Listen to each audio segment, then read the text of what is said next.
Hi friends, welcome to our channel. మనం ఇప్పుడు త్రాచుపాము కాకి అనే ఒక చిన్న స్టోరీని చెప్పుకుందాము. అనగనగా ఒక కాకి ఒక చెట్టు పైభాగాన కల తన గూటిలో చాలా గ్రుడ్లను పెట్టింది.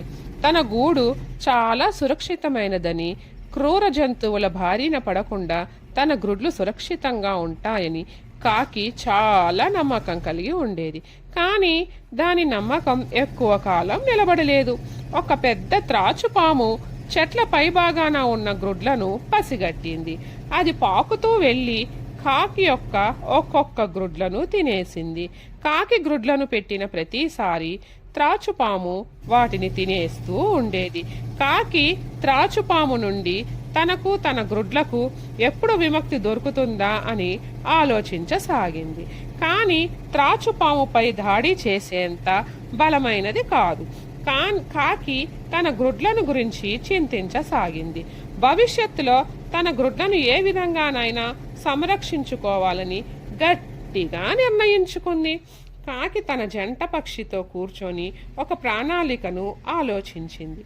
మరుసటి రోజు కాకి ఎగురుతూ రాజుగారి భవనంలోకి వెళ్ళింది. అక్కడ రాజుగారి హారాన్ని ఎన్నుకొని తీసుకొని గట్టిగా అరుస్తూ రెక్కలు ఆడిస్తూ అక్కడి నుండి ఎగిరిపోయింది.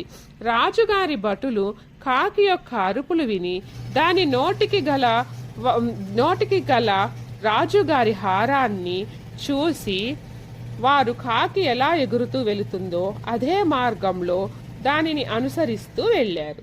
కాకి అలా ఎగురుతూ అడవిలోని కొంత ప్రాంతంలో గల పుట్టలోకి హారాన్ని వేసింది. రాజభటులకు ఆ పుట్టలో ఏదో ఒక పాము నివాసం ఉండి ఉంటుందని తెలుసు.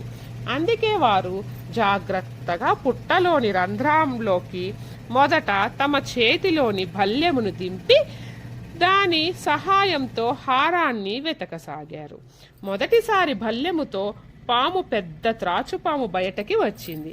అది తరచుగా కాకి గ్రుడ్లను తినే పాము. భటులు వెంటనే ఆ త్రాచుపాముని చంపి మళ్ళీ వెతకసాగారు.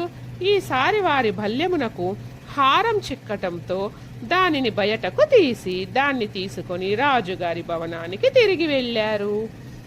కాకి ఒక్కసారిగా తన ప్రణాళిక ఫలించినందుకు గట్టిగా ఊపిరి పీల్చుకుంది. కొద్ది కాలానికి కాకి మరలా గ్రుడ్లను పెట్టి వాటిని పొదిగింది. ఇప్పుడు కాకి తన కుటుంబంతో చాలా సంతోషంగా జీవించసాగింది. నీతి: తెలివితో విజయాన్ని సాధించవచ్చు. Thank you friends.